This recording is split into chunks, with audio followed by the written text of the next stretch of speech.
Ang top team ngayon sa PBA Conference so far, ang pinakamainit na team, pinakamabilis, pinaka-overwhelming at pinaka-top performing so far na team sa PBA ay ang Rain or Shine Elasto Painters. Though a lot of people are still questioning kung talagang itong team na to title contenders na ba? Because the past several conferences, they've been good enough to be a semis level team. Pero it seemed like parang laging may kulang. And this conference, 7-0 sila as of recording this. Wala pang talo. Won 7 straight. Isang laro doon without an import pa. So may mga usap-usapan na baka ito na ba ang conference for Rain or Shine na makapag-champion ulit sila under Coach Yeng Guiao. So yan ang pag-uusapan natin today. We're going to talk about Rain or Shine, their style of play, and what's different ngayon. Ano yung naiba kung bakit mas meron akong tiwala sa kanila this conference. Kasi even ako, I have my doubts. Pero the past few games, parang nakita ko the way they handled, adversity and challenges and yung mga talagang kinatalo nila last conferences. Parang they've handled it better this conference. So yun yung pag-uusapan natin. Simulan muna natin sa style of play ng Rain or Shine Elasto Painters. And I've actually covered this specific topic na to sa main channel before. Ito yung video talking about it. I will link it in the description or sa comments. Pero i-quote ko lang briefly dito sa video na to if you want a more in-depth explanation kung ano yung ibig sabihin ko. It still holds up pa rin naman kasi general naman yung topic ko dun. So nag-a-apply pa rin siya. Pero basically, to put it simply, panoorin nyo pa rin guys, it's a good video. Anyway, sineperate ko siya into 3 main pillars, yung sistema ng Rain or Shine. At yung 3 main pillars na yun, nagre-revolve yun around Rain or Shine's intention na gawing mabilis yung laro. Damihan yung possessions, bilisan yung laro. Kasi Rain or Shine, they have, 13 to 15 guys who are good enough to be contributors, to be solid role players. Kung makikita natin dito sa stats, quickly, by the way, may mga nagtatanong pala about this website kung anong tawag dito. Ang tawag dito ay Real GM. You just have to sort it properly kasi minsan, or may panahon kasi na hindi na-detect yung stats ng PBA kasi yung time na naglagay sila ng 4-pointer. Merong time doon, may period na walang stat provider. Kaya meron ditong mga kulang-kulang. Pero this conference, it's back. Or the previous conference as well. Meron na ulit. Pero anyway, isort natin into Rain or Shine. Let's look at their averages ng players nila. Kung makikita natin dito, kasi nakalagay pala siya as qualified. Pag tinanggal natin yung check, makikita natin how many players are contributing para sa Rain or Shine. Makikita natin Jalen Johnson, 26.5. Adrian Nocom, 15.7. Mamuyak, 12 points. Kuahao, surprisingly, 12 points in 12 minutes. Felix Lameti has been very good as their point guard. Napakita niya this conference na kaya niya pala maging half-court guard na nagge-generate ng downhill opportunities. Eh kapag transition, lahat naman ng guardian ng Rain or Shine nagsha-shine sa transition. Pero grabe evolution ni Lameti na bumaba kasi yung 3-point shooting niya pero napakita niya ngayon na very solid pala siya na slasher. Pero anyway, ayun, Clarito with 9.3. That's essentially 10 if you think about it. Diba, Kaylan Chongson, 9. Essentially 10. Kaya naman niya umiscore ng 15 points kung kakayanin niya. Karakut at 7.3. Again, Karakut used to be a 10-point per game scorer. Jun Roque, 6.2. Again, very decent numbers. Assis Cho, 5.8. Pwedeng pumutok ng 15 in 1 quarter. Parang ganun yung ginawa niya last game. Luis, 4.7. Again, almost 5. Tapos hanggang dito kay Bo Belga na 2.2. Joshua David, 3 points per game.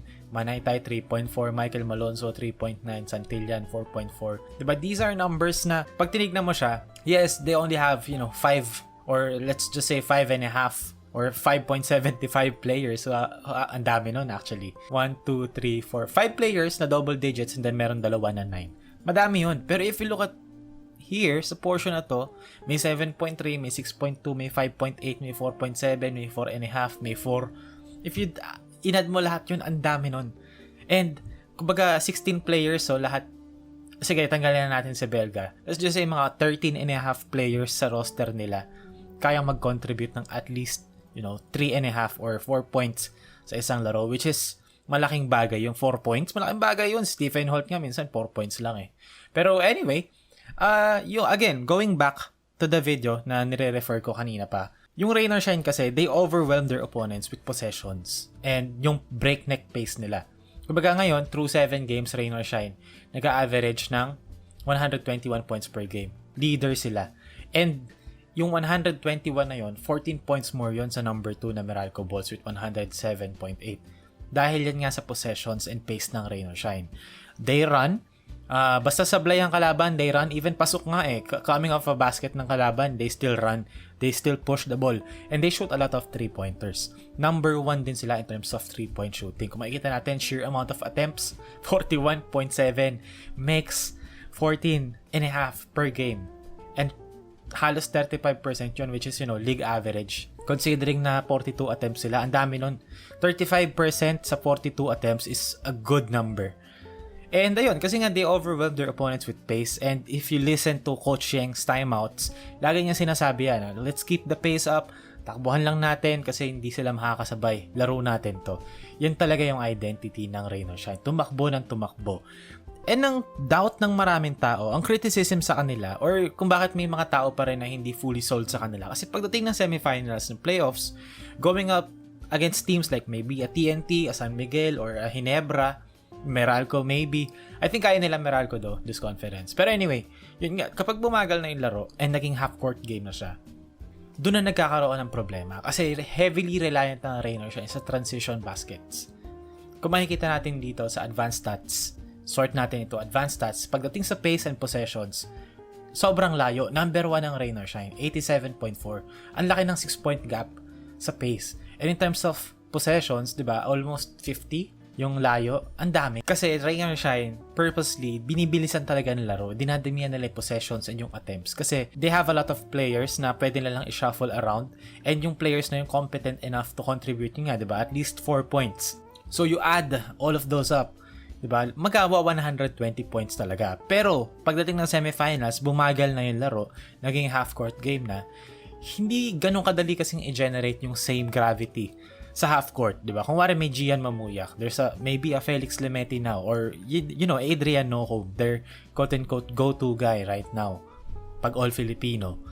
Yes, kaya pa rin nila mag-downhill, pero it's different, 'di ba? Mas kayang i-predict ng defenses, especially teams like TNT na talagang, Coach Chot, Coach Tim, Coach Leo, magkaka-level sila halos nila Coach Yeng, silang apat. Pero defensively speaking, 'di ba? Coach Chot and Coach Tim Cone are on another level. And doon na lumalabas na role player lang talaga yung mga, hindi lang doon lumalabas na role players talaga yung players ng Rain or Shine kapag bumagal na. Pero what's different right now is Jalen Johnson, the addition of Jalen Johnson. Kasi si JJ, 'di ba? He's a 6'9" all-around forward. Meron siyang build o yung katawan niya, good enough, diba, to defend bigger imports. Kaya niya makipagsabayan. And in terms of offense, kaya niya rin maging paint beast, kaya niyang umiscore down low. Pero what's so amazing about JJ is yung ability niya to run and space the floor at the same time. So, kumbaga para siyang, all around nga siya. Like, kumbaga para siyang kahit anong gusto mong gawin sa kanya. Like, gusto mo ba siyang maging inside player? Okay, he'll give you solid numbers sa ilalim.